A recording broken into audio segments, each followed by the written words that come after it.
Welcome to Indiana Sports Beat Radio, presented by Endeavor Hospitality Group and Andy Moore Honda of Bloomington.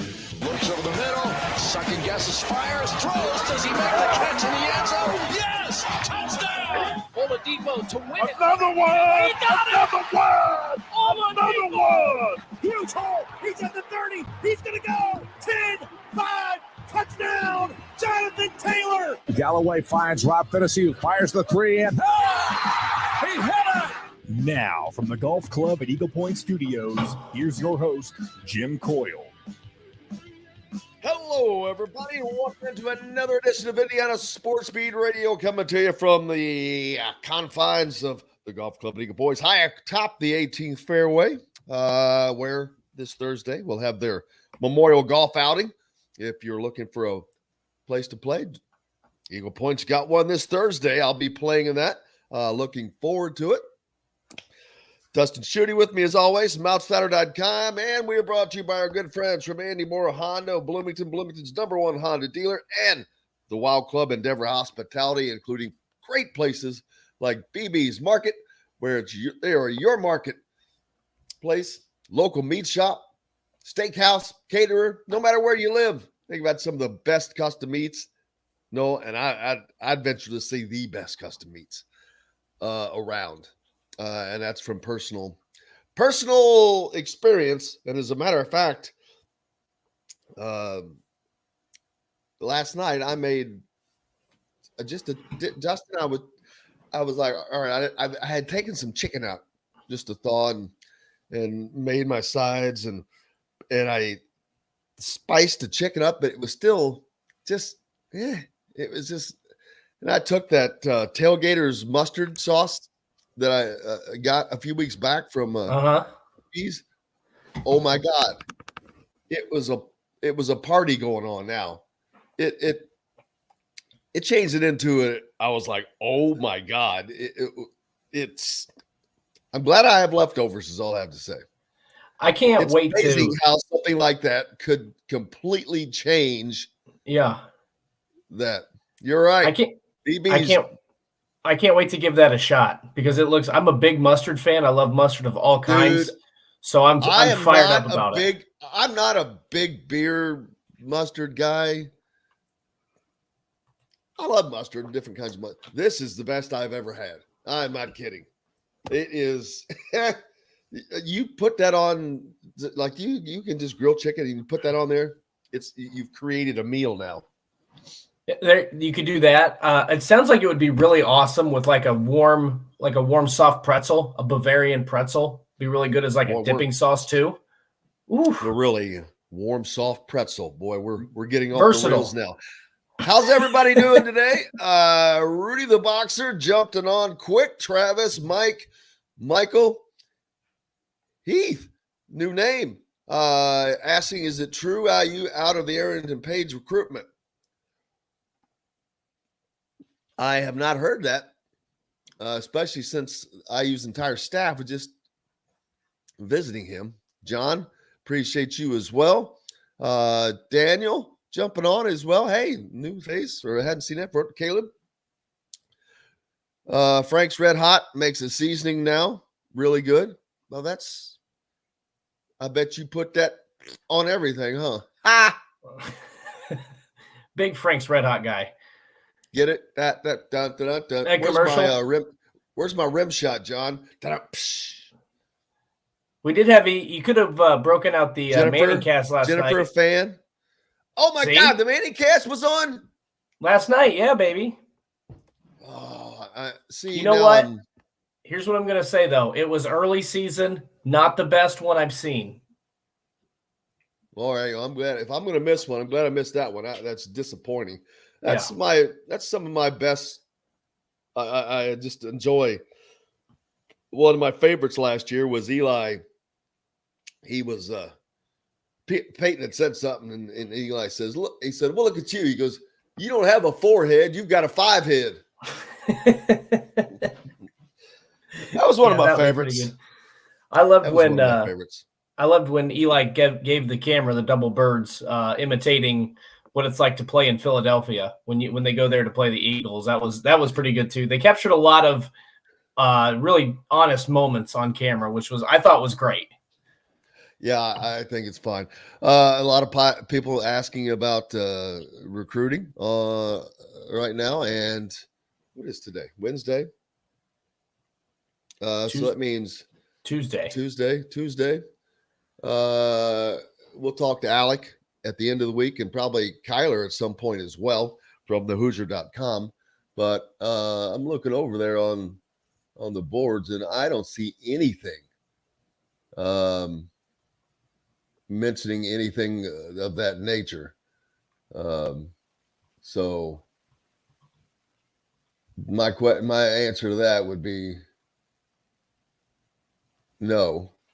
But they're also trying to get Derek Queen to reclassify. Now, if that were to happen, that may affect things. And Derek Queen has 2 teammates, former high school teammates at Indiana right now, and they're recruiting a 4th. Well, KJ Evans 5th if you want to count him, but he's not coming. But yeah, we'll have all kinds of plenty of recruiting talk from the guys at the Hoosier.com as the week goes by. But I am not seeing anything that's changed. But I did say that when he went down to Miami. That's where Daddy Big Bucks is. Yeah. And that would be a great get for Miami as well. So it's not like it's out of the question.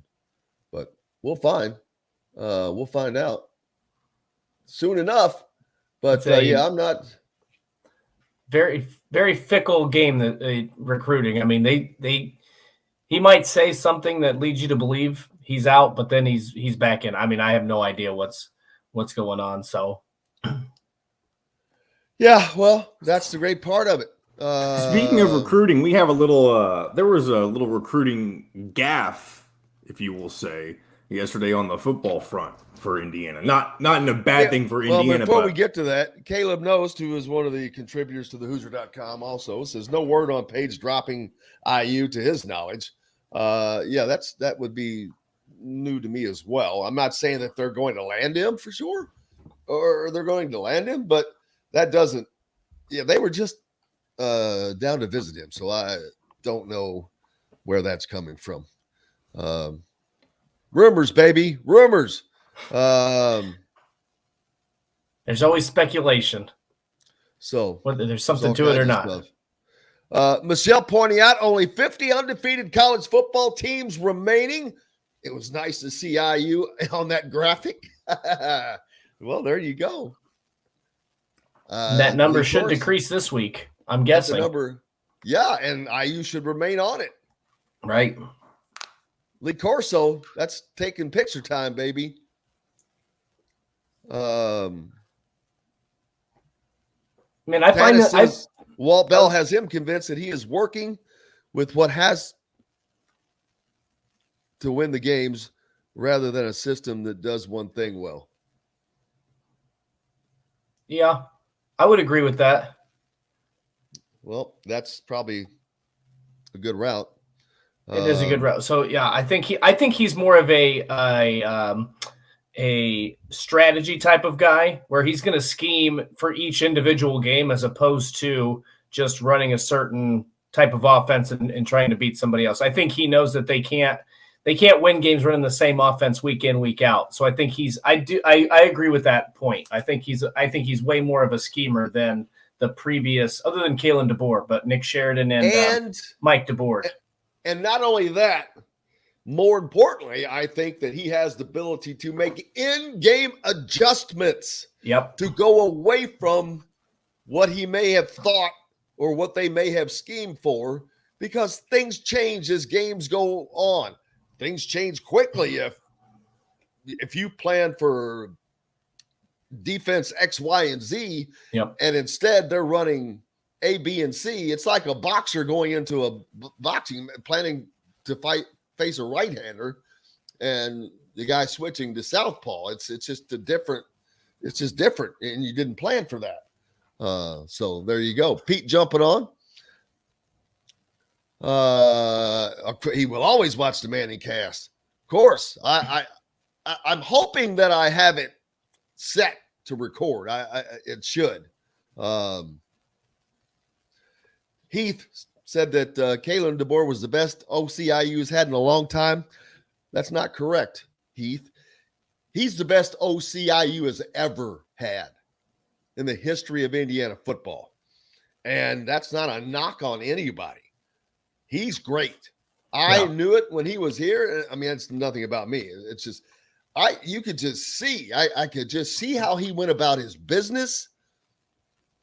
I was like, oh my God. I knew he wasn't good. I knew he was not long for Indiana. What hurt him, they would have had him another year, I believe, had the position.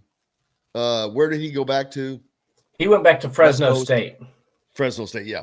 Had that position not opened up that year, Indiana would have had him for at least another season, I believe. I think so too, because they had. I don't think a lot of schools would have taken the chance on Kalen DeBoer quite yet, but because he had history at Fresno State, they knew him. He knew the players. It was an easy transition for the program.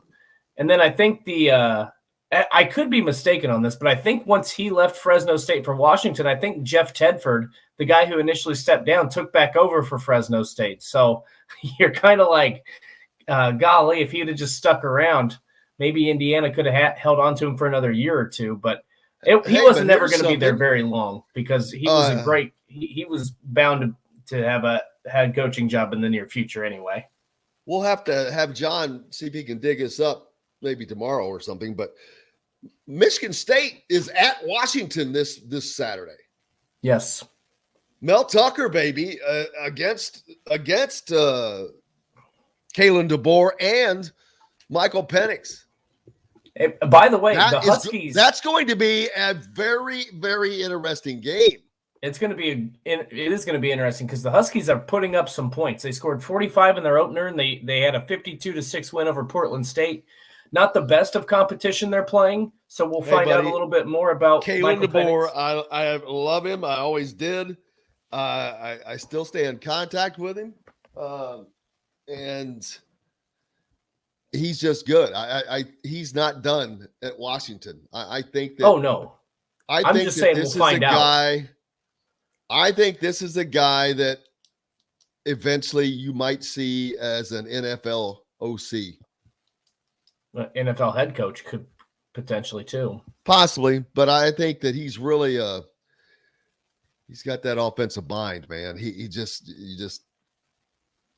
do. I forget what I even said, Tanis, but thank you. Yeah. Yep. He's now at Washington, as we just said. Yeah, that's going to be fun. Indiana, of course, at Western Kentucky. Over and under is 59. Well, we'll look at all that stuff at the end of the week. Everybody's a Washington fan this week. Penix hates Sparty. Well, you know what? He put up some damn good numbers. The last time I was up at East Lansing, that's when Indiana lost that game, though. That drove me insane. Not that they, from a fan standpoint, but because they just should have won. It was decision making. I can still go back to, gosh darn it, punt return guy, the little Whop Fillier. Catches a punt inside the 10-yard line in the waning minutes of the half.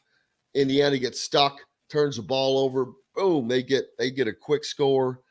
And I just don't want to recount it. Cardinals, Albert Pujols, 697, baby. He passes A-Rod for number 4 on the all-time list. Was that yesterday? I think that was. I think it was, yeah. I think it was over the weekend he got 697, I think. Yeah, that didn't refresh. So we got to take a break, I guess John's telling me. Yes, sir. You can talk. It's okay. Tanis was talking about me being a boxer prepared for a righty, and then the guy switches to southpaw. Yeah. Yeah, it's different. I do think that Walt has that abilities. He pays more attention, and that's shown to provide dividends. We got to take a break. Mike DeCourcy from the Sporting News. He's in the green room. Coming up next. We're brought to you by our great friends at BB's Market, a part of the WOW Club. Make sure you go to your Apple App Store or Google Play Store. Sign up, start earning WOW rewards today. They are a sponsor of IU Athletics. More importantly, a sponsor of Indiana Sports Beat Radio. We're back with Mike DeCourcy on Indiana Sports Beat Radio right after this. We'll be right back to the Golf Club at Eagle Point Studios for more Indiana Sports Beat Radio with Jim Coyle, presented by Endeavor Hospitality Group and Andy Moore Honda of Bloomington. Whether you're visiting. Morning, Mike. Good morning. How are you guys? Great, Michael. How are you, sir? Great. Doing well. Sounds funny calling you Michael. Yeah, how long has it been, and who was it the last time someone called you Michael? You know, until I joined Twitter, which when I did, I filled it out as if I were filling out like a driver's license application. So I put Michael there. Yes, I know. I'm always having trouble. I'm like, going, damn it, where is it? I'm like, oh, it's under Michael. Before that, the only two people in the world who called me Michael were my wife and Roy Williams. Don't ask me why, Roy, but that's the truth. That's a true story. I believe it. There is always someone who does that. I believe that entirely. It's for some reason, maybe it's in their life. There was a person, I don't know what it is, but I've had that. I had an aunt. My middle name is Patrick. My aunt was the only person that called me Patrick. And it made my mom mad. Well, maybe the person that in Roy's life who is comparing me to was Michael Jordan. Maybe. Oh, what do you think? Oh, hey, smart thinking, baby. Yeah, and you're probably right. I don't think I'm right. When Michael is quicker to come to your mind than Mike. Yeah, that could be because of that. Imagine if we were calling Indiana's head coach Michael Woodson. There you go. If he was younger, I could see it. Mm-hmm. Just starting out fresh. I always thought that Michael was a name that worked best with a 2 or 1 syllable last name rather than 3. Michael Jackson, Michael Jordan. I think that works great. Michael DeCourcy is a lot for me. It's unique though. There's no others. No, actually there is. I think there's one that actually lives in Indiana. See, all right. How weird is that? All right. I grew up in Southern Indiana, was actually born in Louisville, but grew up in Southern Indiana. Jim Coyle. There's another Jim Coyle in Louisville in radio. All right, here we go. Of Indiana Sports Beat Radio on the homepage or on the station every week, Monday through Friday. If we're not on a station where you live, we should be. Ask for Indiana Sports Beat Radio. This segment is brought to you by Southern Stone Restaurant. Now back to the Golf Club at Eagle Point Studios for more Indiana Sports Beat Radio with Jim Coyle, presented by Endeavor Hospitality Group and Andy Moore Honda of Bloomington. Welcome back on this Tuesday, brought to you by our good friends from Southern Stone Restaurant, where tomorrow night at 7 o'clock you can catch Inside Indiana Football with Tom Allen, hosted by our good friends, the voice of the Hoosiers, Don Fisher. Now, the voice of the Sporting News, Mike DeCourcy's with us now. Michael, as we were having the discussion off air. How are you, sir? I am well, Jim. How are you? Dustin, good to see you. Look at that. Dustin's background is like on point with the Big Ten standings. I like that. Yeah, I saw that earlier. I'm like, oh, I like that. I need to get one of those. I love that. I love what you're doing with it. I didn't mention it, but yeah. It just needs updating. I have not gotten to the point where I've gotten all the wins and losses from last weekend, but I will. My friend made this for me. Wait a minute. Big Whoa. You haven't updated it? There are only 14 teams in the damn conference. Hey, I got busy. I got a lot of things going on here. It's not like you're doing the minor league baseball play through. Hey, let me tell you, during basketball season, it's also just once a week because you try to update that thing after every game. That's a full-time job. Yeah. So I guess when UCLA and USC join, you're out, man. That thing won't get updated until I need to get two more plaques on there. Here, Dustin, hire an intern to do it for you. That's what you got. There we go. I'll pay him in coffee or sandwiches or something. In intern money. I got paid in intern money. If you don't know what intern money is, it's no money. It's no money. But you know what? I didn't care. Speaking of interns, I don't know if they understand. Like when I was coming up, I didn't care. That let me in. That was like letting me in behind the curtain. And today it's not everybody, but I mean some of them. It seems like they don't understand. I'm like, dude, no, you gotta go bust your butt, and here's your opportunity is what it is. It's a chance for you to go meet people, to be in the situation and all that. But yeah, the intern money that's intern money right there, baby. But we all got. Were you ever an intern anywhere, Mike? Oh yeah. Unpaid. Happy 22nd anniversary, by the way. Oh, thanks. That the 5-year thing jogged my mind. Thank you, John, too. But congratulations, yeah. Mike has been at the Sporting News for 22 years. 22 years, plus 5 if you count the time I was a regular freelancer. So, but yeah, you count it. Yeah. I mean, although I was full time elsewhere at that point, that doesn't matter. Yeah, but it's been a great ride so far.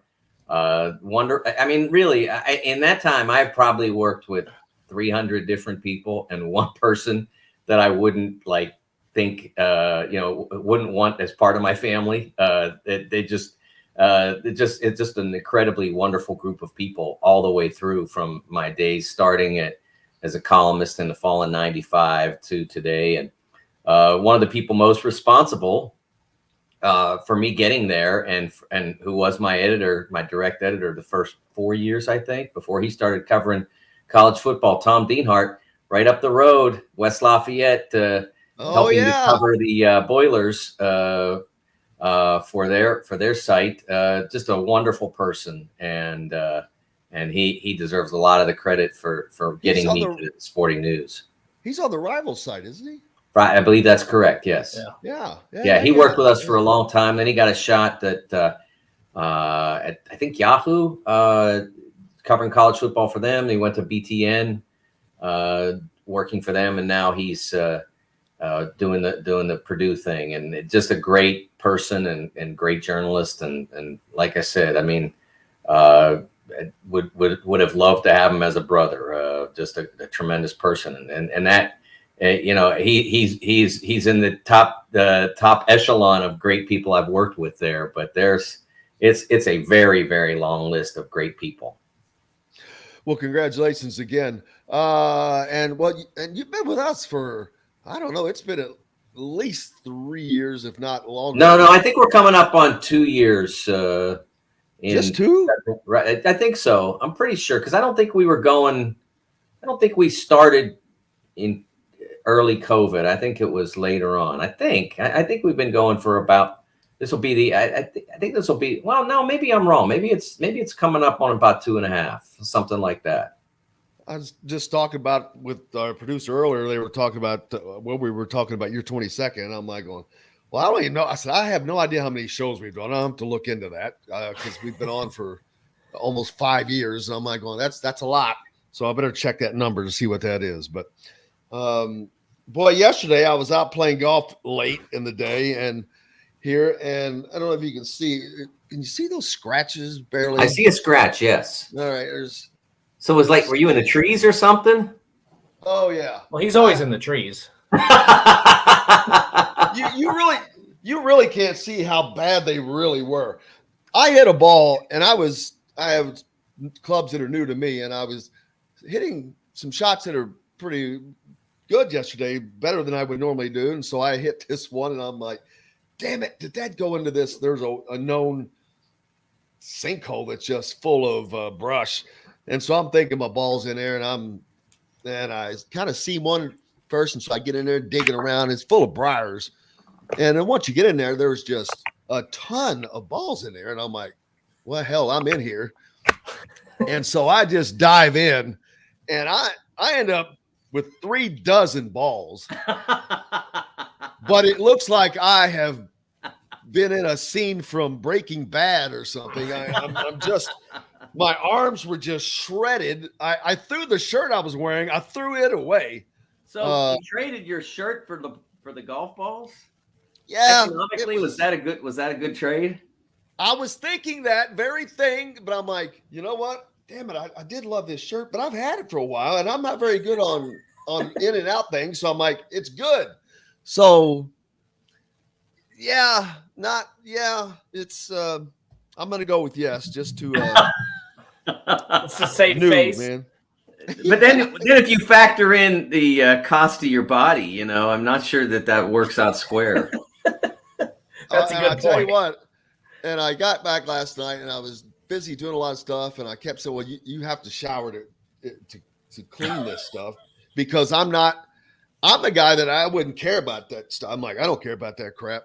Well, I learned a bad lesson years ago. I was on a horse that for some reason got spooked and bucked into a fence. And when it did, I came off at that point when it hit the fence, but it broke its dang on neck and fell back and died. But I had one little scratch on my elbow from hitting the fence coming down, and didn't mess with that either. Whew, that thing got infected. And buddy, you talk about pain. I went to the ER because I was like, I think my elbow's going to fall off. But so, yeah, I'm like, I got to clean all that stuff. So now I'm no more tough guy crap. I try to be a mama boy, clean that stuff out. Infection is not anything to mess with. Still have one splinter left in my foot there. But no, I'm declaring this a economic loss. Yeah, it's more. Yeah, it didn't make sense. But once I was in there, I was committed. I was committed, baby. I was committed. What's up? What's going on with you? What have you been working on? You've got so much going on with the NFL, with college football. Where has your focus been? What a wild opening weekend in the NFL. It kind of matched the wild opening weekend we had in college football, right? I'm thinking college football could be, I'm like, I don't want to speak too soon, but I'm like, is this going to be the year of the upset or the year of the, I don't want to call it parity, but a leveling out? Well, I mean, I think it's interesting that when I wrote a week ago about the college football playoff committee's decision to expand that, which I think is great. I think 12 teams is an ideal size. I think the first round buys for the top 4 teams is great. I think that having automatic qualifiers is essential. So I think that's all great. But I wrote about the folly of using the existing bowls to provide the the quarterfinal and semifinal rounds, the sites for those rounds. At the very least, the quarterfinal rounds should be home site competitions. Teams 1 through 4, Alabama, Ohio State, Georgia, whatever, like a year ago, would have been among the 1 through 4s, and they would have been playing at home, which is what they should be doing. I guess I'm not sure if Georgia would have been a 1 through 4 last year because they didn't win their conference, but they should get a game at home. And it's unfair, as I wrote, for the teams in the Eastern region, the Midwest region, and the Pacific Northwest region to have to go on the road for every one of those games. It's not reasonable. Why should LSU, if they have a great year, get to stay relatively in their region and perhaps specifically in their region? Why should Florida, Miami, Florida State get the option perhaps of playing as close as the Rose Bowl or the Orange Bowl or the Peach Bowl, etc.? Teams like Ohio State, Michigan are perpetually at a disadvantage in that system. Now, there are times in the NCAA tournament when a team will get a geographic advantage, like Illinois in 2005 when they went to I think it was like St. Louis, Chicago, St. Louis, and I think Indy might have been their first round site. So they didn't even need to get on a plane for any of their games. But that's just sort of a happenstance. It just sort of worked out like that. Plus, they had to be a number one seed to do that. It's just sort of, you got to play the game somewhere, and sometimes it works out like that. But this is by design. This is a fundamental design flaw. And I think that that's something that should be addressed. I don't think that the bowl games are essential for their continued involvement.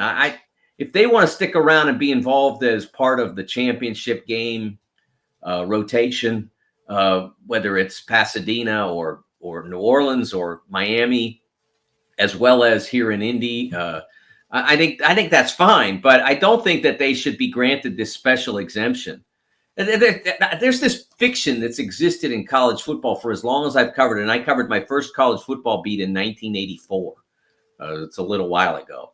That the Bulls have been great to college football. They've been great for the Bulls. College football never needed the Bulls. The Bulls have always been about themselves and never about the good of college football.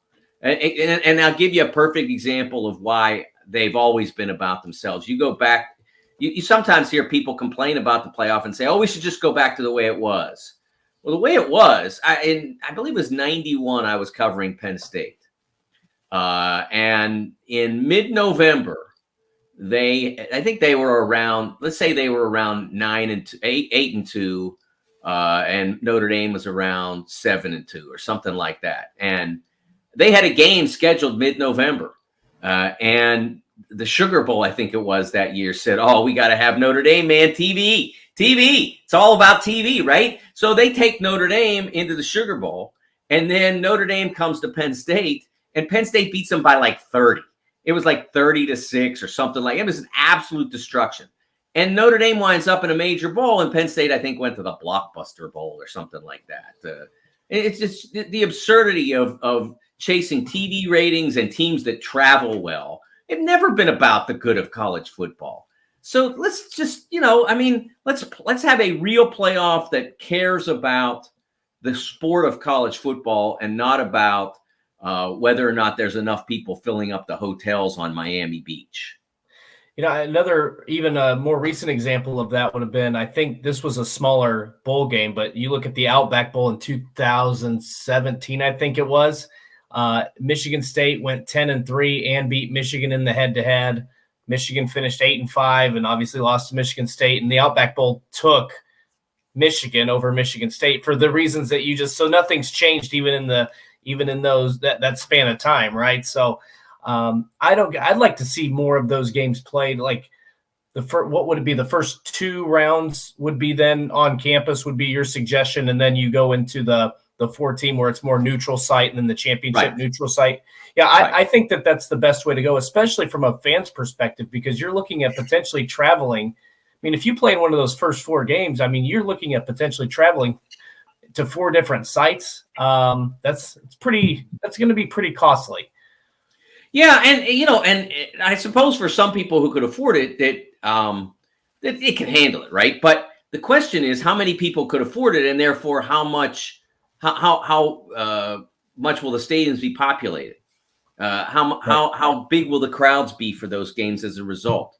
There are certainly wealthy people who would have no trouble managing that, but there aren't that many of them. There aren't tens of thousands of them, and so when you have to travel, like if you're a Kentucky basketball fan and you have to travel for the 3 rounds, if you are fortunate enough to have a Final Four team, the 3 rounds of the NCAA tournament. First of all, there's a good chance that the first of those will be relatively close to home if you're having that kind of year where you think you're going to go to the Final Four, you are going to go to the Final Four. You're probably playing in Louisville, Columbus, Pittsburgh, maybe, whatever. You're probably not going a long way. You're not leaving the state. Yes, yeah, that's a good point. That's a criticism I've made on occasion. That Carolina always gets a site. But I think you've got that. But then even at that, you still only have to travel for 3 rounds. But again, you only need, I don't know, 5,000 Kentucky fans at that point to help produce a capacity crowd. It's not going to do it in football. You're going to have to travel if you are, let's use Ohio State as an example, because you're talking about again, that travel distance. So let's use Ohio State as an example, and let's say they get the number 3 seed because they win the Big Ten, and they're one of the top 4 conference champions. So they get the number 3 seed. Well, so then they'll play 3 rounds if they make the final at neutral sites, which could be, let's say, New Orleans, Dallas, and LA. I mean, that's a long trip. So you need 20 to 30,000 Ohio State fans to be able to make those 3 trips. That's really, that's probably not going to happen. You might get some, but you're not going to get 30,000 people that can do all 3 of those trips. And how do you, and most people are inclined, if they're going to save up for one, they're not going to say, I want to be at the quarterfinal game. They're going to try it. They're going to hang on to their money until my team makes the final, wherever that might be. So I think that's bad. And again, it's just not fair to that Ohio State fan or that Michigan fan or that, that Boston College fan or whoever it might be in a given year, or Oregon or Washington, that they always have to be traveling long distances. Whereas the teams in the Southern tier, whether it be Clemson or North Carolina from the ACC or Alabama or Texas, from the new SEC, it's not a reasonable approach to running a fair tournament. And that's been the problem with college football's postseason for so long. And this is a chance to completely reinvent it. And they always seem to find a way. The people who run college football, they always seem to find a way to make it so that it's not the best possible solution. Right. We've got to take a break. Michael DeCourcy is with us from the Sporting News. We're looking forward to talking much more when we come back. Brought to you by our good friends in Goteen, a part of the Wild Club, of course, for a limited time. Goteen, a delicious, healthier snack that helps keep you going. It's offering a Hoosier pack. 16-count Goteen pack can be your favorite. You can get those by going to visit bbsmarket.com or goteenbites.com. Just mention Coil 10. COILE and the number 10, and I'll give you another 10% off. So there you go. We're back with more Michael DeCourcy right after this. We'll be right back to the Golf Club at Eagle Point Studios for more Indiana Sports Beat Radio with Jim Coyle, presented by Endeavor Hospitality Group and Andy Moore Honda of Bloomington. The sun is out. Wow, another Kentucky viewer. We got a lot of viewers down in Kentucky. Where are you in Central Kentucky, Heath? Mike, my dad was from Gravel Switch, Kentucky. Say that again? Gravel Switch, Kentucky. That is awesome. Actually, it gets better. One time I was like, so where were you actually born? Because I knew he wasn't born in a hospital. He goes, well, I don't know. It was up in one of them hollers. I think it was Happy Holler or something. I don't know. So actually, he was born in a suburb of Gravel Switch, Kentucky. It's more accurate. Have you ever been to Gravel Switch? Oh, hell yes. When I was a kid, we'd go down there all the time. What's it like? The greatest, it was a fun, just middle of nowhere kind of a country place. But it's very historical. Lebanon is very close. They're both in Marion County. Couple of things. There's a book called Cornbread Mafia. Highly recommend. Great read. True story. The nation's largest ever marijuana syndicate was run out of Marion County, Kentucky. And then back in the I think it's the 60s, it may have been the 50s too, but the 60s for sure. Lebanon was some kind of big time happening party place where people would travel by train, and Tina Turner would play in they had an African American club, the Cherry Club, I think, that was just banging, and they had another club it was banging. Of course, they were growing pot and moonshine, it's historical. I was like, wow, I loved reading this book because there was people in there that I knew, and at the very end, the writer is he was indicted by the federal government for something about it that he was writing, and he's talking about waiting to getting a drink at a bar across the street, and he names the guy Gordon Bramwell, who I'm like, I know Gordon. And on top of because he's from, he was cousins with the writer because they were both from down there, but he played football for Indiana. Huh. Crazy. #1 Honda dealer. Get more to your door with AndyMooreHonda.com. Come see us at the all-new Andy Moore Honda, now in Bloomington. This segment is brought to you by RE/MAX Advanced Realty, Indy Home Pros team by Cheryl Sizemore. Now back to the Golf Club at Eagle Point Studios for more Indiana Sports Beat Radio with Jim Coyle, presented by Endeavor Hospitality Group and Andy Moore Honda of Bloomington. Welcome back. Indiana Sports Beat Radio coming to you here on this Tuesday. Hope you're having a good one. Brought to you by our great friends from RE/MAX Realty. If you're in the market for a home in the Indianapolis area, you need Cheryl Sizemore and her 2 decades of experience. It could be the difference between you getting the home you want or not. Reach out to her, Cheryl at IndyHomePros.com. Back here with Mike DeCourcy and Dustin Schutte from Outsider.com. Mike, of course, from senior writer, Hall of Famer from the Sporting News. What's going on for you this week, Mike? What are you looking at? I'm still working on some long-term projects, and we're going to be getting into preparation for the World Cup. I mean, the World Cup starts in a little more, I should say, than 2 months. And November 21st is the first United States game. So working on some of that, a baseball project as well, and continuing to keep on top of college football and the NFL. Like I said, we got talking about the college football playoff, but what an amazing first week of NFL football we had. It just, the crazy Pittsburgh Cincinnati game. It's just I've never seen a game quite like that, with overtime, with 3 field goal attempts to win it until finally the third hits at the buzzer, with the blocked extra point at the end of regulation when it seemed like the late second Bengals touchdown had won it for Cincinnati. So just a crazy game. And then last night, with a coach opting for a 60-plus yard field goal instead of trying to go for it on 4th and 5 with Russell Wilson, a $50 million quarterback who can run and pass. I mean, how'd that work out for him? I don't know if anybody here watched the Manning cast last night, but one of the guests was Shannon Sharp, and he was on for that final drive. And Eli said they're going to kick it, and Shannon just goes, "Kick what?"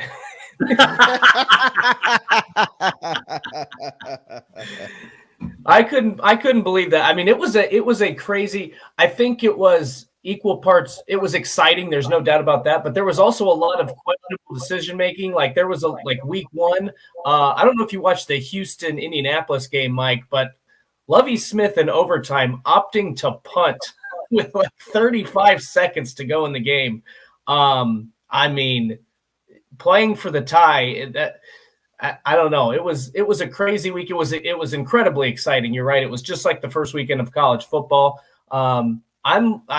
I I was off my couch jumping up and down, and I don't care about a lot of these teams because it was that exciting, and the missed field goals and the questionable decisions, and a lot of games looked like the Colts were down 20-3 and came back and forced overtime. There was Carolina, Cleveland. That game looked like it was over early, and they came back. So it was an awesome way to start the NFL season. Yeah, you know, that Lovie Smith decision is interesting because it is the direct reverse of a decision that Frank Reich made a few years ago. Very similar circumstances to opt to play for the tie because you play that long and you don't want to get out of that season with nothing. And, you know, it can be. I mean, a year ago, the Steelers, not in a similar circumstance, they failed and tied the Detroit Lions, which was a poor team. And the Steelers fumbled twice in Detroit territory, fumbled away potential opportunities to win it. But if they had lost that game somehow, they wouldn't have made the playoffs. So the tie, although it took some serious machinations for that tie to stand up, it is indeed a superior result to taking the loss. And so I do understand somewhat the thought process on that, especially if it's not, if it's not an easy conversion. But what I saw last night was ridiculous because the odds of converting a 4th and 5 are much greater than the odds of kicking a 60-plus field goal. How many of those we had in the history of the NFL? I know it's not double digits, and I suspect it's probably, ballpark 5. What's the record? Still 63? Yeah, I think the record is 63. Dempsey had 62 for decades. As the 1,000 years. Yeah, I'm sure it's not double digits, and if I had to guess, I would guess it was somewhere on the order of 5. I'll have to look that up when we get off the air and let you guys know. But it's something that you do out of desperation if you have no other options, but not when you have that much time and a convertible 4th down. I don't think that's a reasonable approach at all. No, it was one of the wildest things, especially, and they let the time run down the way they did with all 3 timeouts in their back pocket. So even if they didn't convert, theoretically, if you force a stop, you can get the ball back and you have a desperation heave. But just a wild opening week, but a fun opening week in the NFL. I'm going to switch gears just a little bit because we talked about this a lot yesterday, Mike. Nebraska opting to not wait the extra 15, 20 days, whatever it is, and paying Scott Frost the full $15 million or whatever the number was buyout instead of waiting an extra week or an extra couple weeks, excuse me, for it to cut in half. I mean, what are your thoughts on that decision? I mean, I don't think after that Georgia Southern loss, he wasn't going to be sticking around anyway. But what are your thoughts on Nebraska making that decision 3 weeks before that dropout buys in half? Is that par for the course in college athletics now? I don't think that is, no. Especially when, if it had been a circumstance which would be par for the course, that the buyout wouldn't drop until the end of the season. And would you then decide to let the whole season expire? So that would be par for the course where you would say, no, we don't want to wait that long. We definitely are going to do this. Let's see what else we can get out of this season.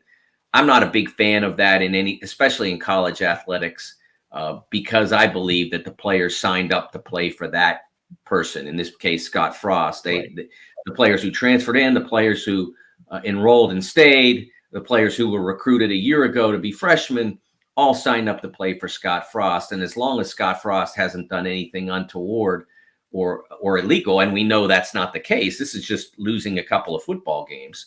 As long as that coach hasn't done anything that fits into those 2 categories, I don't believe in firing that person. I'm just not a believer in that at the college athletics level. Especially, usually those are economic decisions. It's going to cost us money if we keep this person. Yeah, that's usually what it is. And some people think and they're erroneous in thinking this, if we get in now, we get the best choice. No, it doesn't work like that. I mean, That's not how college athletics work. Maybe if you make a bad bowl game, and you're like 6-6 or whatever, and you don't think that's where you want to go, and so you want to, like, yeah, at that point you got to be in the pool, because that's when coaches start getting plucked off. Absolutely. And you may be headed that direction in early November, so you're starting to reach out to search firms and agents and that sort of thing. Okay, I get that. But the reality is that you don't gain anything by being in the pool on September 10th. Right. You don't. I mean, it's not. You're not getting anybody who's an active coach to say, oh yeah, like I got a shot at 10-1, but I'll take your call. That's not going to happen. And if you call their agent, they're going to say, well, we're glad to hear from you, but we got a game going. We got a season going on, and if this goes the way we want it to, we might be able to do better than you. I mean, who knows? So it doesn't make any logistical sense to be in the pool now, and especially if you're writing a $7.5 million a check that's $7.5 million richer than the one you're getting, than you want, actually the one that you would write in 3 weeks or whatever. It's not good economics for the part of the university. I don't think so either. The other element of this is that it's not like they're getting embarrassed. I mean, yeah, it's embarrassing to lose to Georgia Southern. I get that. Right. But they're competitive. This isn't like, guys, everybody's quit. We're losing 60-10 week after week after week. The players are still playing. They're just not playing well enough or not good enough or whatever it might be. So I absolutely think that it would have made much more sense. Now, whoever is writing this check, or whatever collection of people are writing this check, write one to me. Yeah, right. It's their money, so they can spend it this way to have three different weeks of football than they would otherwise. But it just seems like it would have been better for them to hang on to that 7.5 so they could slap it on the pile for the new coach they want to hire. Right. It makes complete, to me, it's totally asinine. I mean, it is, and it's actually, I think it's a slap in the face of a lot of people that you have such means that you can literally take a lighter and burn $7.5 million because that is in essence what they're doing. I know Caleb knows to mention that booting him now may be a move for recruiting, and I get it. It's going to be hurt during that time, but they're going to tell you, hey, we're going to bring in somebody good. Don't worry. And I would say, I don't care. I would bank the $7.5 million and put that towards a better coach. But see, whatever the case is. Caleb's point is a good one. Is an interesting one. But right now you don't have a coach. You just have an interim. So anybody that you bring in knows that the person that is bringing in the interim coach is like 90%, 95% not going to be the permanent coach. So what difference does it make if it's Scott Frost that I know is in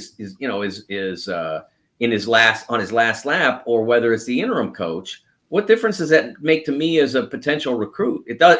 I know I'm not playing for either person, right? So I just don't think that that's enough of a reason to do that at this point. Plus, I don't think that they wanted it. I don't think they wanted the chance of losing to Indiana and that being the time where he got it, because that's the day. It was actually the day of the game is when his buyout, October 1st. I don't think Trev Alberts cares. I think Scott Frost might have cared, but I don't think Trev Alberts cared about that. He wasn't the AD at the time the comment was made. It's interesting. Sometimes you do these things to do right by the coach, but you were already sending him out the door with 7.5. So he didn't need 15 to be done right by, so to speak. He was already going to get 7.5. So that's more than enough to live on for the rest of his life. And it won't be the last job he has. I mean, there was an interesting, I follow a radio host, Mike Bianchi, also a sports columnist in Orlando on Twitter, and he always runs this series of polls every day. They're interesting. Some of them are fun, some of them are philosophical, and some of them are just sports oriented. And one was, what will be Scott Frost's next job? And will he be like a Group of 5 head coach? Will he be a Power 5 OC? I think, I think he can get an OC job in 5 minutes come December 1st, if that's what he decides to do. And I think it's probably what he'll end up doing. But he can be somebody's OC in like 5 minutes, and he'll do very well in that and get another shot somewhere, whether that's Group of 5 level or whether he'll get another shot at a Power 5, probably at a lesser program. But he's not going to starve on $7.5 million and $1 million salary as somebody's OC. So I am mystified by why they wouldn't have the patience to just say, okay, we know where we're going now. Let's just do it when it makes the most economic sense. They, I guess they're feeling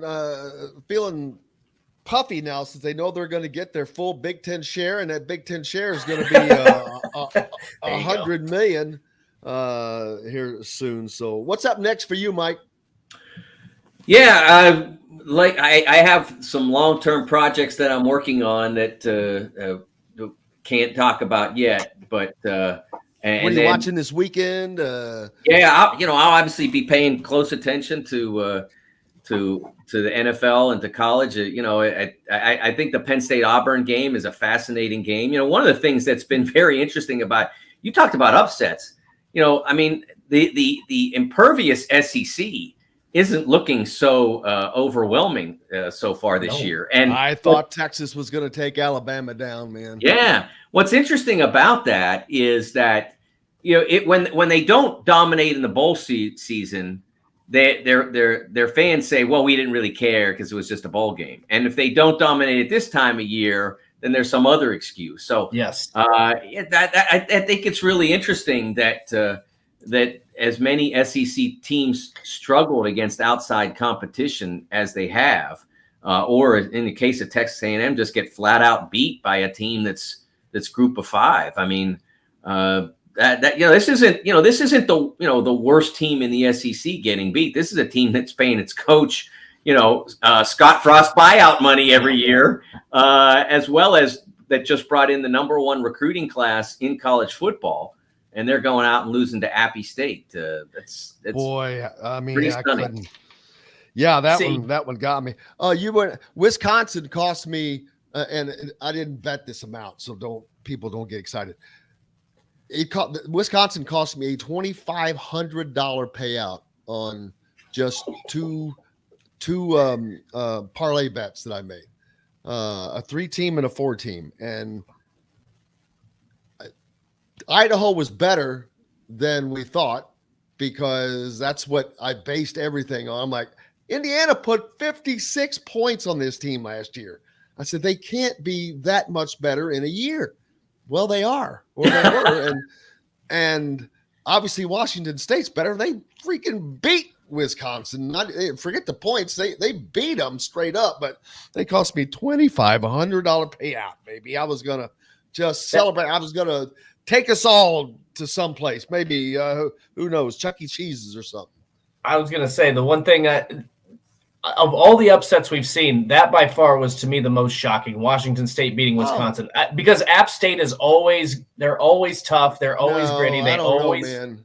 I'm telling you, that game, Washington, I had no faith in Washington State to go into Wisconsin and even be competitive. Well, I didn't either, but I don't know enough about Wisconsin. Maybe they're down. But we didn't talk about who the next coach might potentially be at Nebraska. The big name that I've seen is Mike Stoops from Lexington. Oh, here's the thing about that, though. Do you really want to take on that challenge when you've got this going and the Florida? I mean, he just finished second in the SEC East, and he beat Florida last week. Yeah, I mean, like they're going to be happy with ballpark 9-10 wins at Kentucky forever, and I think that bar probably is about the same at Nebraska. I don't think that they're expecting their next coach to go in there and become Alabama, Ohio State, Clemson, whatever. But why would you trade one that's built and now sustaining itself to rebuild to the same level? I mean, would you trade it for a Texas where the money is unlimited virtually, as well as the possibilities of winning it all or whatever? But I don't know that, what's basically an equivalent trade. Why would you do it at this point? I think he's already making more money than Nebraska was paying Scott Frost. Well, yeah, but I mean, they can pay him whatever, if they can write a $15 million buyout check when, then I don't think the money is the object. But again, that, rebuilding is not easy to do. People think that that's easy. I wrote a column. I'll compare it to a year ago when Louisville fans were saying they were going to get Bruce Pearl, and maybe some in the media as well.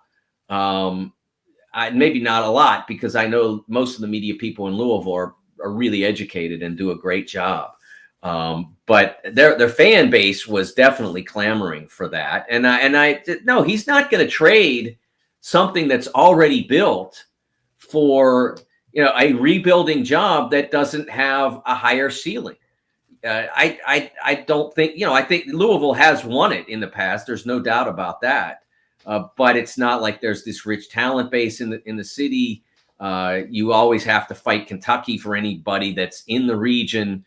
I don't, so, and I turned out to be right. I mean, it was really smart on the part of Bruce's people to say, yeah, maybe. And then like 3 days later, he had a contract extension.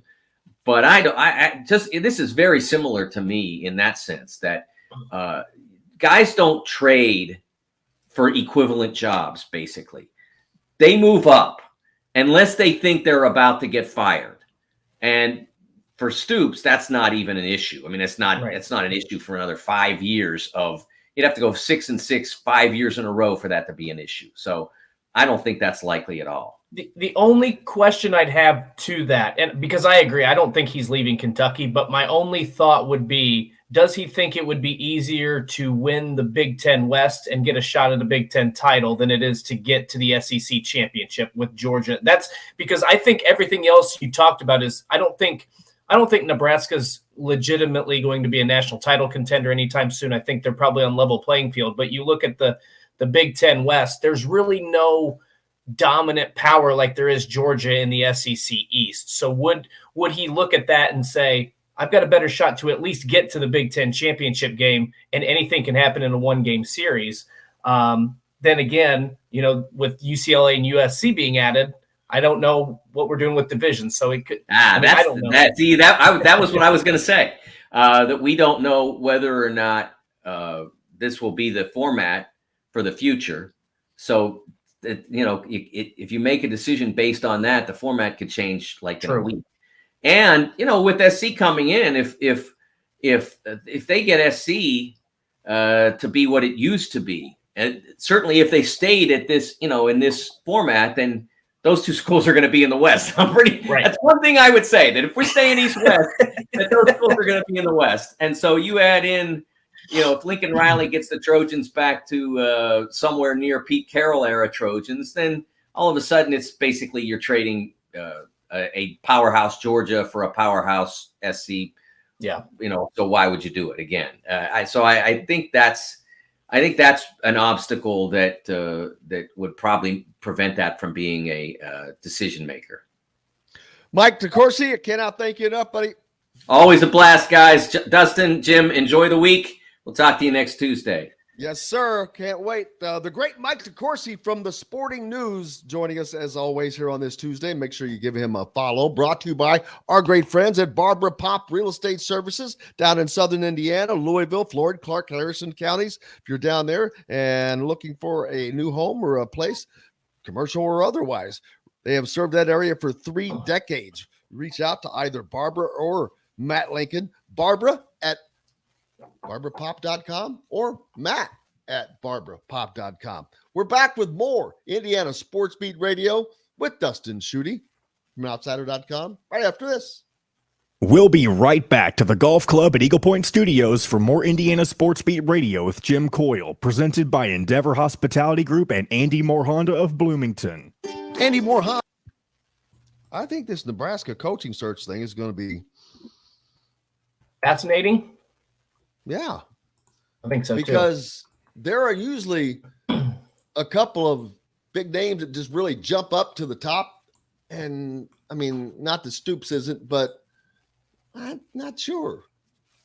They're in the same boat that Indiana, I feel like they were in before they hired. Well, Nebraska, I look at Nebraska, this is before he got fired. Nebraska will pay Frost $5 million per year between now and the end of 2024. That $5 million for 2022 is prorated to account for the late date on the calendar for 2025 and 6. Nebraska owes Frost $2.5 million per year. What the hell? What? But Stoops is already making right now. All right, 4.8. The day the Wildcats play in the Citrus Bowl. Oh no, January 1st, last January 1st, it went to 6.3. That's through June of next year, and it goes up annually where he will finally make 7.6 in the final year, which I don't know when that is. So he's already making more money there. They'd have to, not that they can't match that, they'd have to pay substantially more. I don't think he's. I don't think though. I don't think he will. That's what I'm saying. I don't think he will either. But it could be one of those things where he might want a new challenge. I mean, I don't know.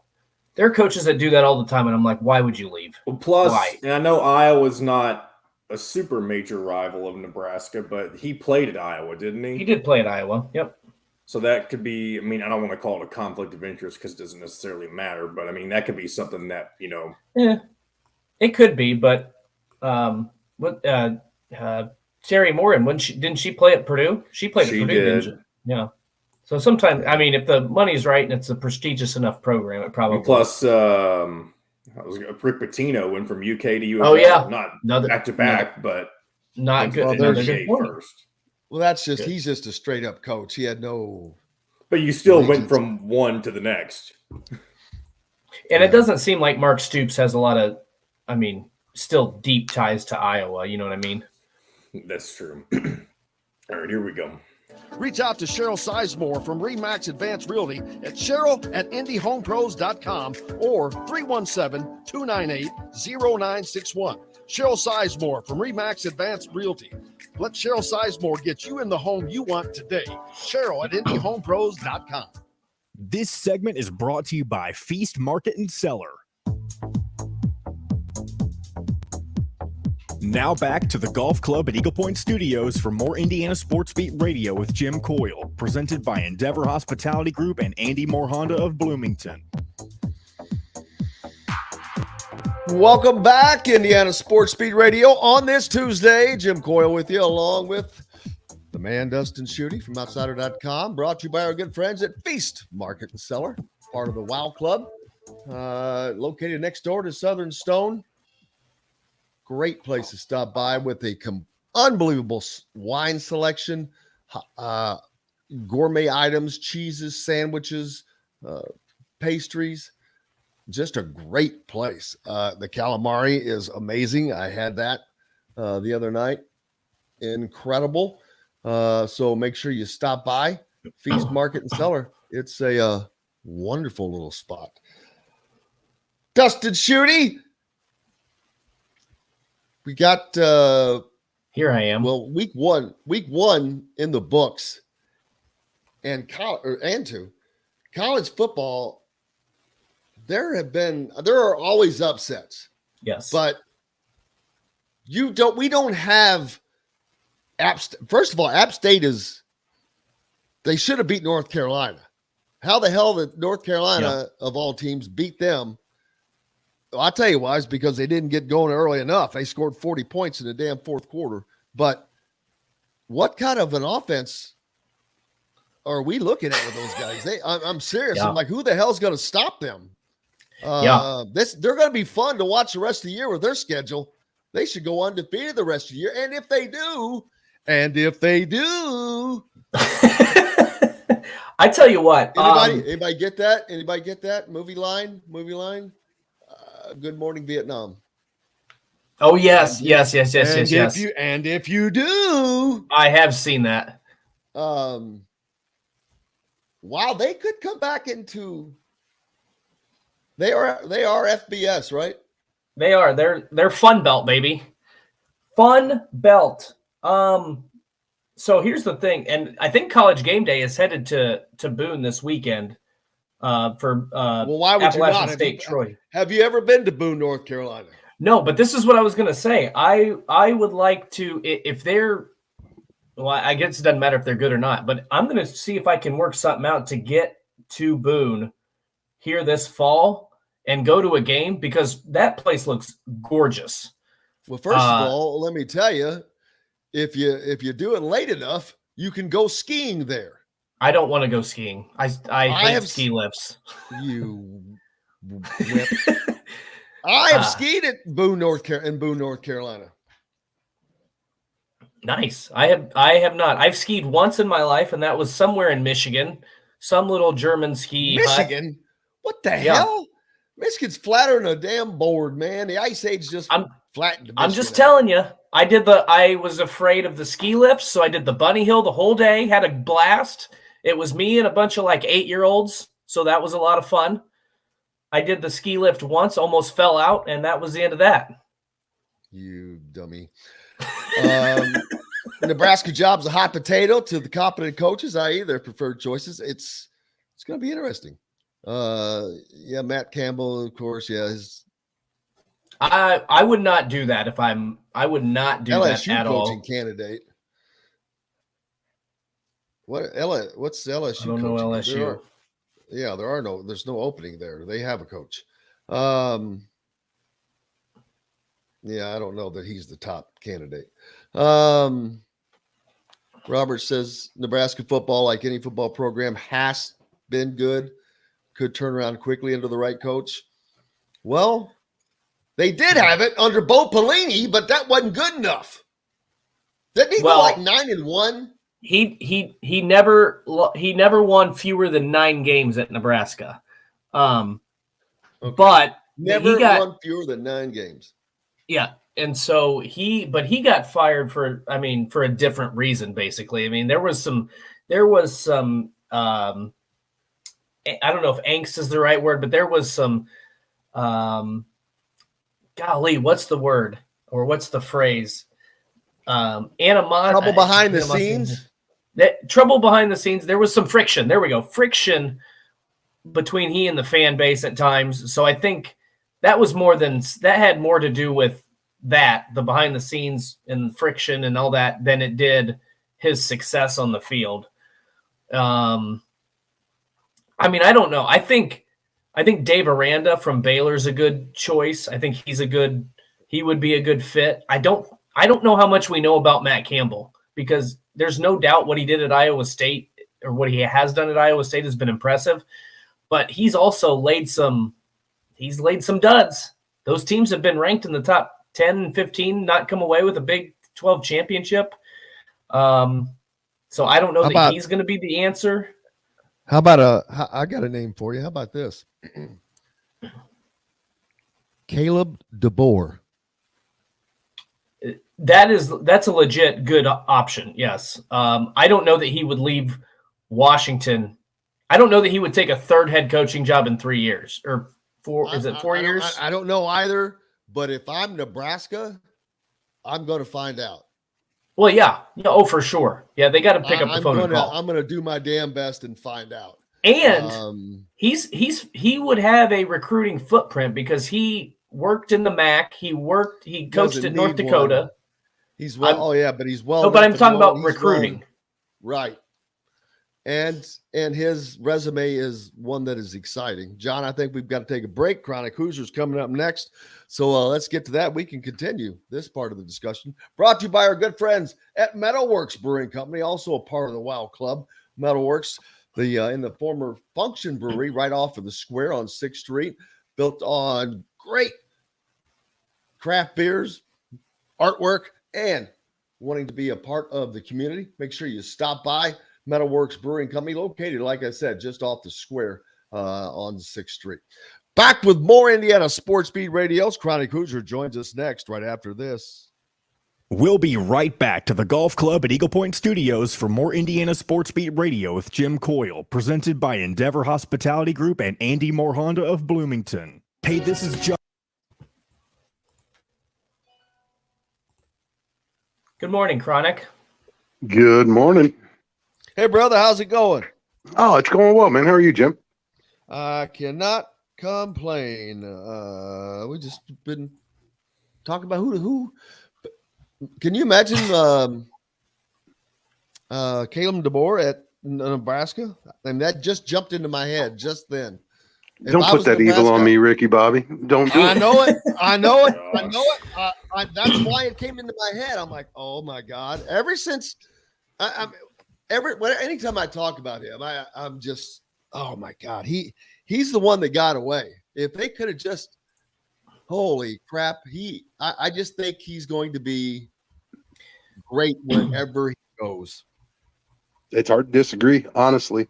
And you got to wonder how that seat looks now in light of the conference realignment and the ground shaking underfoot out there, especially if you're sitting in the Pac-12.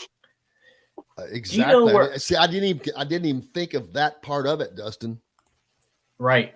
Well, do you know, eventually when USC and UCLA joined the conference, I think I said this several years ago, and I don't know, or when he was at IU, I think when Kirk Ferentz eventually retires, I feel like Kalen DeBoer would be an excellent coach at Iowa. Like he would be completely different. Like he would completely change their offense. Different. But he would also be in that footprint, and exactly. And he would get the money because the Big Ten. He has a good personality, right?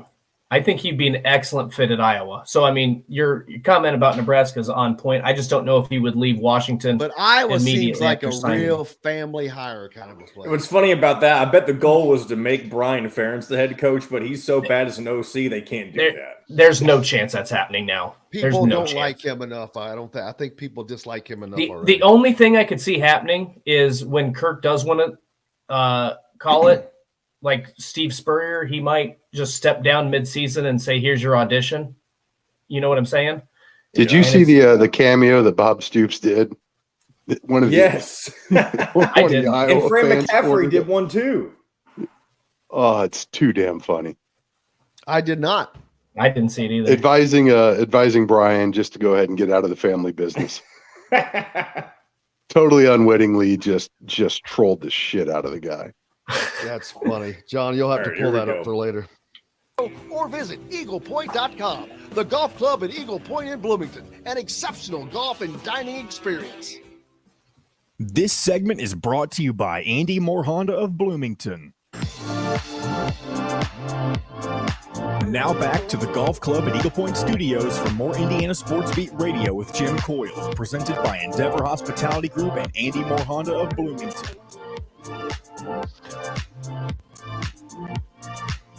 Welcome back. It's Tuesday here at Indiana Sports Beat Radio, coming to you from the Golf Club at Eagle Point Studios. Of course, brought to you by our great friends from Andy Moore Honda, Bloomington's #1 Honda dealer. Make sure you stop by and check out the deals because they are aplenty. Joined now by Chronic Hoosier. How are you doing, sir? Happy to be back. Happy to be undefeated still.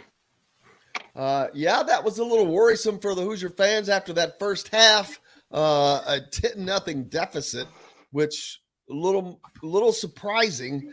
But then after we saw what happened with Wisconsin and Washington State, the team that Idaho played within a touchdown the week before, Notre Dame. Little more understanding, but seeing Indiana come out in that second half and respond the way they did was a very positive thing because, buddy, they shut Idaho down. Yeah, we said before, I don't know that game was going to tell you a whole lot about Indiana. I think the first half certainly exposed how problematic the run game still has the potential to be for this team going forward. The weather effectively neutralized the passing game in addition to a multitude of other factors. Quite honestly, I just don't think the Hoosiers came out very focused, ready to execute. And I do think the weather had a huge part of that. I mean, that was a wild day as far as fall Southern Indiana weather goes. It was monsoon conditions there to start. As ineffective as they were in the first half, completely flipped the script in the second half. I'm sure Tom Allen and his defensive staff's pretty upset with the points that they surrendered the whole game, but especially there at the end once they had regained control. But it was one of those games where when you look back at it, it's a W in the win column, and remained relatively unscathed from a health standpoint, which is honestly about best case scenario all the way around for what that game was. Sorry, we talked about last week how you would have liked to have beat Illinois a little bit more soundly and not created some of that drama, but we thought it was a good win for Indiana to kind of overcome and be put to the test, backs up against the wall with a couple minutes left in the game and see what they had. I think in a way that even though Indiana played god-awful in that first half, I almost feel like it again is a benefit because this team is, in my opinion, after what we saw in the first half and the way Tom Allen was talking after the game and the post game and said he got on the team at halftime, he still wasn't happy with how they played despite a 35-22 win. I feel like this team now is going to be entirely focused on Western Kentucky, and that's a team that to me is probably even scarier than Idaho. So even though, again, it was ugly, maybe this is who Indiana is. They're just going to find ways to win games ugly. But again, I think you can draw a positive and say, you know what, this team came out with no focus, found a way to win. Tom Allen wasn't happy about it. And now he got fired up. So I feel like they're going to come out with a purpose on Saturday against WKU. I would hope so. Yeah, you would certainly hope so because it's not one that you would think that they know that they can't do anything other than bring their A game, no matter who it is, Chronic.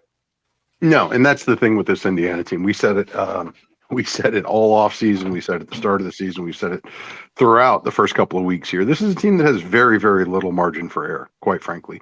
They have to execute at the very utmost of their potential if they want to have a chance. I'm looking at Western Kentucky, and I honestly see a bigger threat or a greater challenge, perhaps, than even what Illinois posed to start the season with, simply because they bring so much more offensive firepower.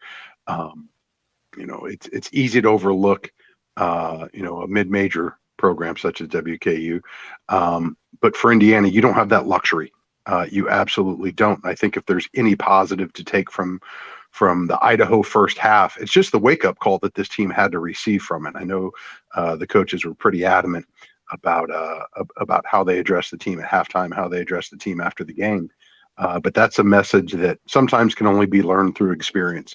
To sit in the locker room down 10-0 to effectively a Division II team here at home is just not acceptable in any way, shape, or form for a Big Ten team that's got bowl aspirations, quite honestly. And I think the response was certainly a welcome sight, and it's certainly something, kind of like that final drive of the Illinois game, something that they can put in the bank and hopefully draw deposits or draw interest on throughout the season, rather. Having that experience, having done that now, and having seen what it takes to get your heads back in the game, to get the offense back in gear, to get the defense back in a position where they can control the game and give the offense a little bit of breathing room.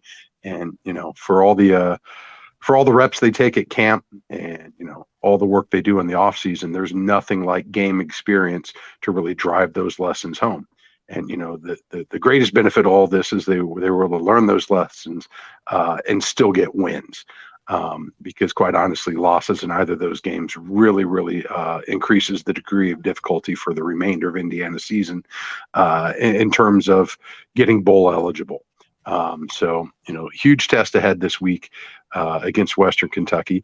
And, I'd love to see them establish a run game early because I think they're going to need it at Cincinnati, and they're certainly going to need it throughout the remainder of the Big Ten. But, They've got a lot of tape on film right now that they can go over against new opponents rather than, all the scrimmage film that they had against themselves, and hopefully figure out a little bit more about who they are, what's going to work, maybe what they need to shy away from, and play to their strengths here and exploit some weaknesses. Yeah, and one thing they found, as you just mentioned, was a little bit of a run game, averaging 6.5 yards per carry for the game. Sean Shivers had a big day with 155 yards. That's something we didn't see Indiana do really at any point during the 2021 season. So even though it's against Idaho, even though you should be able to run the ball against a team like this, they weren't able to do that a year ago. So I think the fact that you showed some signs of life in the run game, maybe you're not going to average that every single week, but the fact that you do have some sort of running ability, some sort of threat, to me bodes well for the team moving forward, especially when you head into some of these games that you have to win, especially, as we talked about WKU, you've got Nebraska, which is very beatable, Maryland and Rutgers still on the schedule. You have to be able to run the football to beat some of these teams in the Big Ten. And I think that there's a little bit more confidence that Indiana can do it this year as opposed to last year where they couldn't run on anybody. Yeah. The one caveat I'd put in on that, and I certainly agree. It was a nice breakout game for Shivers, kind of make his first real statement at Indiana. You got to be really cautious about reading too much in against an opponent like that and the defense that he faced, because, to come out in the locker room and, I'm sure 155 looks great in the box score, but put an asterisk next to that based off who you were playing. I'll tell you what, you put 100 yards up against a Penn State, against a Cincinnati, against an Ohio State. Go ahead and tell me about that dog inside you. When you run circles around the JV team, maybe save that for a more formidable opponent. Those words tend to come back and bite you down the road. Well, no question. But my point was they averaged 2.4 yards a carry last season against Idaho. So no doubt. There's at least some signs of optimism. Now, whether or not that's going to be sustained or not, that's a completely different story. I think we'll find out, obviously, in a couple of weeks when they play Cincinnati, Nebraska, some of these other teams. But I have a little bit more confidence because they showed something in the run game as opposed to last year where, again, even against an FCS team that they handled really easily, they couldn't run the football. Yeah, and this time last year they already had a huge disappointment under their belt, and I think we saw that weigh on them quite heavily, particularly after in the second half of that Cincinnati game. So to be able to make it to this point in the schedule and still have optimism on board, I think is a powerful thing. And, it totally extrinsic to the whole matter. How about that student section to start the game, man? I mean, when you can barely pay people to go inside. Yeah, well, even more so. But that was an encouraging sign. Because as we know, it's tough to win when you don't have a solid home crowd behind you, and that's going to start with your student section. And they may not have stayed the whole way out, which it's hard to blame them when you go into halftime down 10-0. But the fact that they withstood that weather, honestly, if my kid was in there, we may be having a conversation about some of these choices after the game, because it was certainly not a hospitable environment for those in attendance, but a huge credit for those that showed up, and even more so for those that stayed to the end. Yeah, it was especially that first game. Most people that left, man, the Illinois game, boy, did they miss out. But looking forward to seeing Indiana's offensive exploits increase. We talked about this earlier, and I do believe this is true. Walt Bell has shown the ability to go away from what is not working. And that's something I don't think Indiana did very well last year. But what stood out to me is there was at least no outward hesitance in the quarterback situation. After that first half, I wondered if we might not see a little bit of Tuttle, just to try to spark some life in that offense. And Walt Bell and his staff felt confident with where they were, and Blazek rewarded him for it, quite honestly, at the end. So that's a welcoming sign for Indiana, considering last year and for the last couple of years, quarterback situation kind of been in flux, largely due to injury. But they often showed a quick trigger when it came to making those decisions, and you gotta love the patience displayed by the staff and sticking with their guy.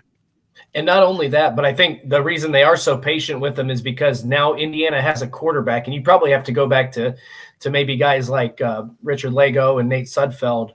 But Connor Bazelak, I think he could start a game 0 of 25, and he could get the ball on the 1 yard line and believe he's going to drive the field 99 yards and put up a game-winning touchdown. Like, I think he's just that confident, that cool, that collected. He's not a guy that he lets the game affect him that much. Like, he got crushed throughout that Illinois game, and was hit quite a bit, got pressured quite a bit in that game. Only got sacked one time, but constantly under pressure. But he stayed in the pocket. He was poised. He did the same thing. He regrouped himself after an abysmal first half, and I think that's a big reason why this staff is so confident in him, because he can have a terrible series and then bounce back and go 6 for 6 for 70 yards and lead Indiana to a touchdown drive. It's something they haven't had in a while, at least in my opinion.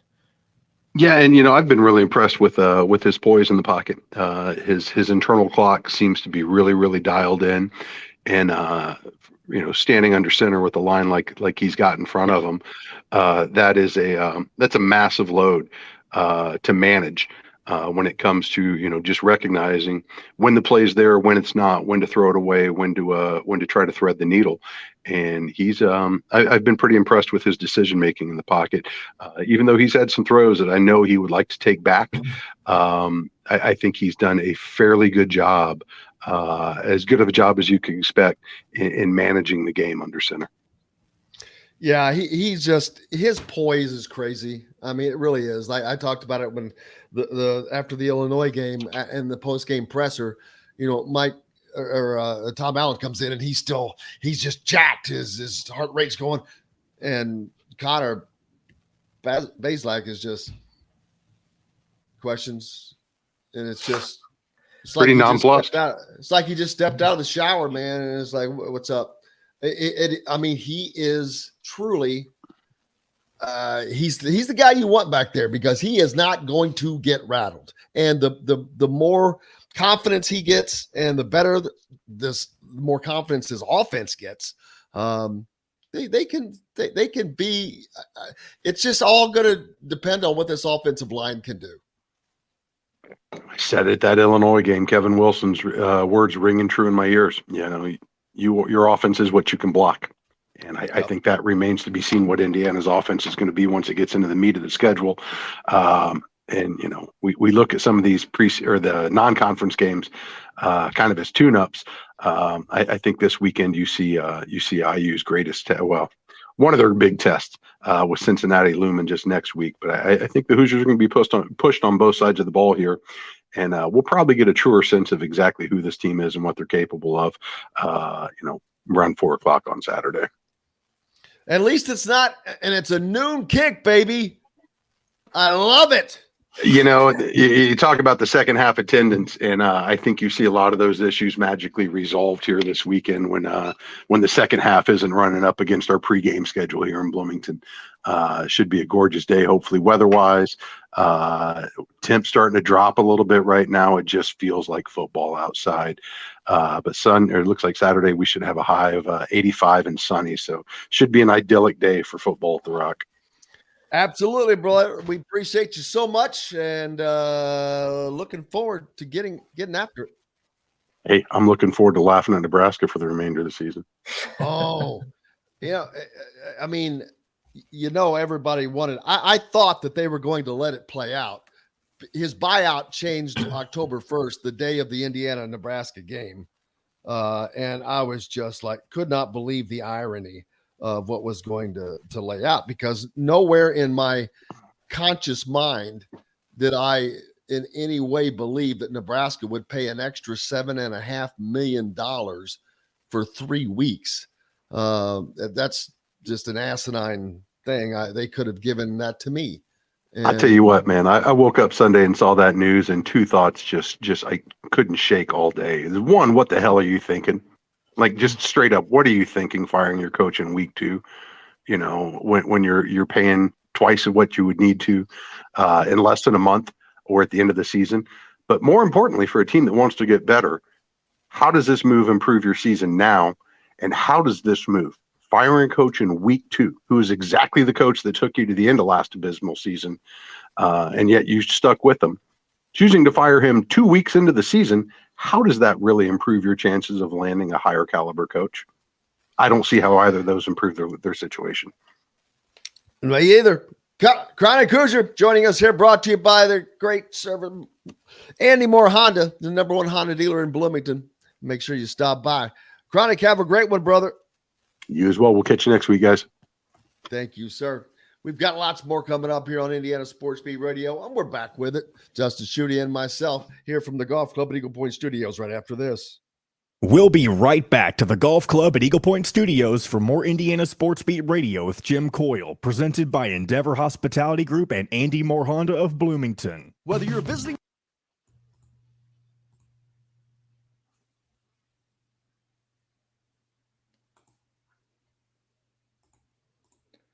All right.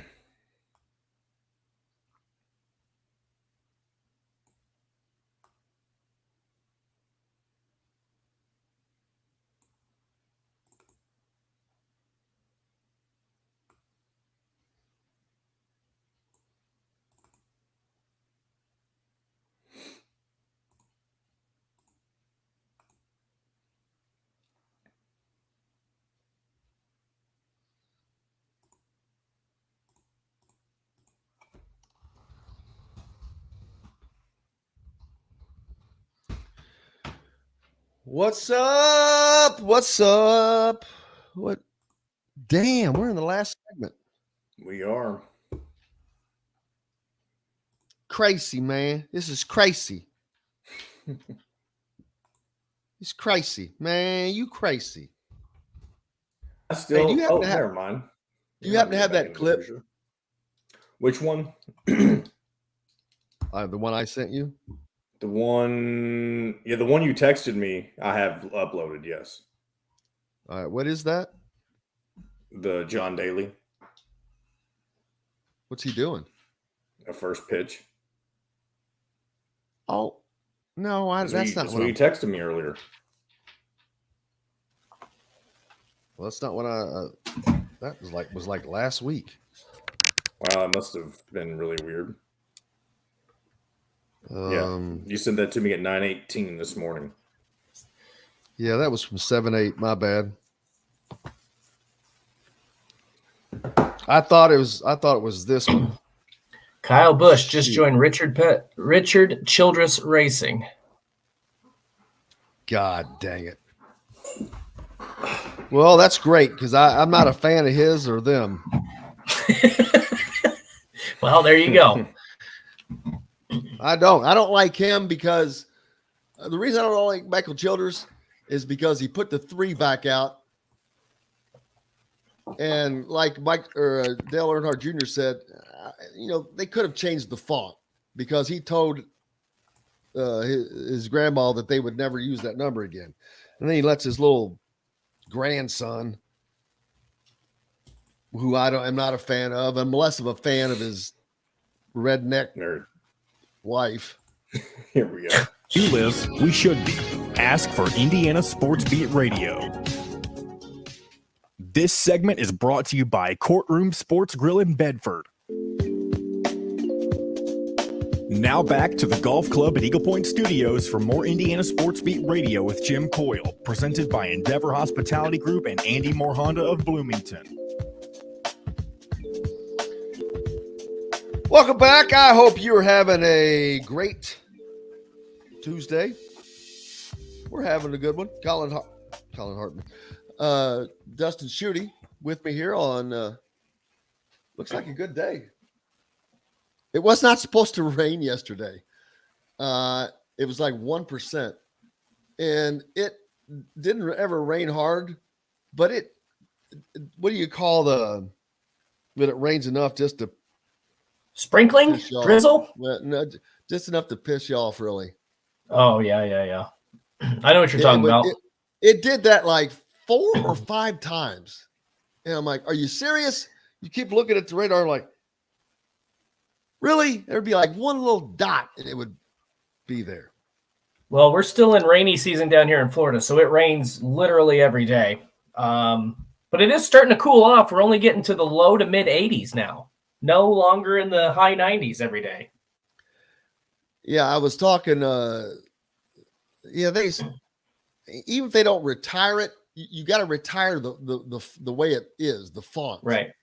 You can change it to a more of a circular or 03 or something there, but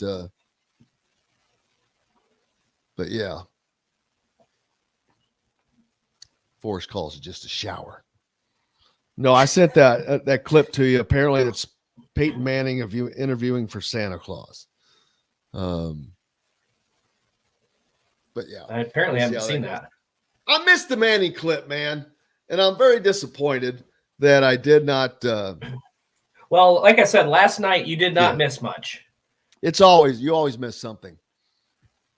There's always something to be gained. The best part was the end of the game when they ran that field goal out and Eli said they're going to kick, and Shannon was like, kick what? Because it was a 63-yarder and it was 4th and 5. Again, if they would have quick snapped the ball, it was baffling. Quick snap the ball, even if you don't get it. There's 40 seconds left, so you can use all 3 timeouts, get a stop, and you might get the ball back with 20 to 25 seconds. Not great, but the percent says go for it. Well, yeah, I mean, how it's not like it's a 1,000,000,000 to 1 that you can hit a 5-yard pass. It's not a 1,000,000,000 to 1 that you can get a 5-yard run, which obviously the odds are a little lower than that. But the passing there are so many options, and for 5 yards, it has to be a I don't know, 33, 40, maybe 40%. I don't know if it's that high. That field goal was like 2%, 1%. Right. And you know what's funny is they called it Seattle called a timeout before he kicked it, and it was way left. So they could have used that as an indicator, like, you know what, we better go for this one. But he kicked it again, missed it the exact same way. So let's see. How are we in the major league races? Let's see. I need to get well, the Braves blew it again last night. They've made such a run and they let it go by the wayside. I know. It's very frustrating, especially when you stay up until 1 a.m. to watch them lose by a run again. Yeah, that I'm not doing that. I didn't. I do because I'm an idiot, but I couldn't. Yeah, there's not enough. But I wanted to see how many games left are there. What's 85 and 56? So you need 15 off of that. Give you 100. That takes down to forward 141 plays. Yep, oh my! 21 down to 21. Holy smokes! The Blue Jays had made such a run on the Yankees. I mean, they had got it there, and then the Yankees picked it up. Now they've won, even though the Blue Jays have won 8 out of their last 10. The Yankees have won 6 out of their last 4, so they've still gained a little bit. But they're 5.5 games back. Yeah, there's still a shot, but I think there was just way too much ground to make up. The White Sox, man, they made a late season run. Unfortunately, it will not be enough to get them into the playoffs unless they are able. They're going to need a miracle. Overtake because they're 4 games back in the loss column. Well, they're 3 games back right now, but 4 in the loss column. They got 69 losses. Cleveland's got 65. Yeah, but that doesn't matter. It all equals out at the end of the season. But they've got a shot. But Cleveland has won 4 straight. And White Sox have won 7 out of their last 10. The Astros, that's not even a race over there. But the Mariners, who are in second place, are in a playoff race with the Tampa Bay Rays. Toronto and Tampa Bay are in a race themselves. Yeah. It's a 3-way race for that last wild card spot in the American League. So there's pretty good races going on over there. And then the Braves are a game and a half back of the Mets. The Mets have gone 5-5 over their last 10, while the Braves have gone 7-3. So they're closing. They're there. Can they overtake them? What's funny is the Braves have won 7 of their last 10, but it's they won 7 straight, and then they've lost the last 3. And I'll tell you, the Phillies right now are in the playoffs. The Padres, who had been in there, but even though they're 20 and a half games back, which is nuts, but they were in the playoffs. They've gone 5-5 over their last 10. They lost when they lost that pitcher. Whew, that hurt. But yeah, there's some more races in the American League. So we'll look forward to having Rick on tomorrow. Yeah, it's Wednesday, so we can talk about his White Sox. There you go. They're making a run, but Rick is like Connor Bazelak. He's calm, always poised. Always poised. Doesn't get jacked up. So Larry G says Jansen gives him the same feeling as Will Smith did closing games. Yep. Kenley Jansen is I get nervous when he comes into the game. Who's he for? He's with the Braves. They traded away Will Smith. You're Braves fans. They've made Kenley Jansen their permanent closer. The other night, the Braves took a lead. They scored 5. I think it was 5 runs in the top of the 9th against Seattle. They brought in Kenley to try to close the game. They had a 1-run lead, and I believe it was back-to-back home runs he gave up. That was another late game, but I believe it was back-to-back home runs, and the Braves lost after overcoming a 4-run deficit in the top of the 9th. So first of all, his motion is ugly. He holds the ball back behind his head. It seems like for 2 minutes, but it's just probably half a second. I love ugly motions because of that right there. You're thinking about it. I am, but the hitters are clearly knocking it out of the park. Well, they're thinking about it. They're thinking about knocking it out of the park. Yeah, well, that's true. There you go. Oh, man. Look, well, it's 21 games. So what is this? So it'll pretty much finish this month. Since Larry is a Braves fan, I'm gonna ask him this question since he's on and listening. I don't understand. Maybe I've missed something. I'm not now that football's back on. I'm not paying as close of attention. But is there a reason we're not seeing Jesse Chavez and Tyler Matzik in the game? I don't understand. They are far better than what we've been using out of the bullpen, in my opinion. But there might be injury there. I don't know if somebody's on the SNIT list. But those two guys, I'd like to see more of those as opposed to Kenley and on the pup list, the SNIT list. Brian Snitker's the manager. Oh, I love your Big Ten board so much so I'm going to duplicate that in a way. Are you? My friend made it for me. He's a big IU guy. Went to IU. Made that for me. It's awesome. It's a prized possession. Sent it to you. Yeah, he did. So what is it? Is it a blackboard with it's a chalkboard. I don't know what size it is, but it's a big chalkboard. And then these are, let me just grab one here. Are they magnetic? Yeah, these are wooden planks. And then he painted these, and then he did a cricket for the logo. Then he did a cricket for the logo. And then on the back here, I just glued the magnets on there so it sticks to the board. I must have one. I must have one of those. I know. I told him he should go into business and just make those for different conferences. Because it is awesome. It's one of my. Well, tell him he needs to make one for me at least. I'll see what I can do. It'll go up. It'll go up here. Yeah, it's in my previous place. Right. It's not.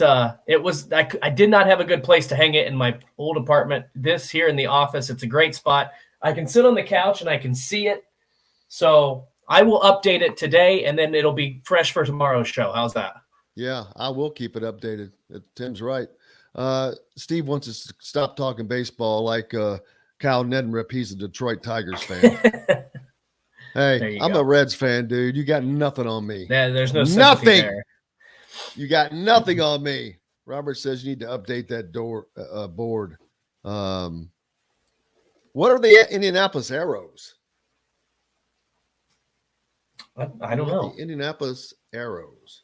Is that a team of some Are they kind? changing the name? Oh, because the baseball team? That would be my guess, because Cleveland Indians changed their name, so maybe Indianapolis is changing or has changed. I haven't kept up with the. They're going to have to. There's no way you can't in this day and age.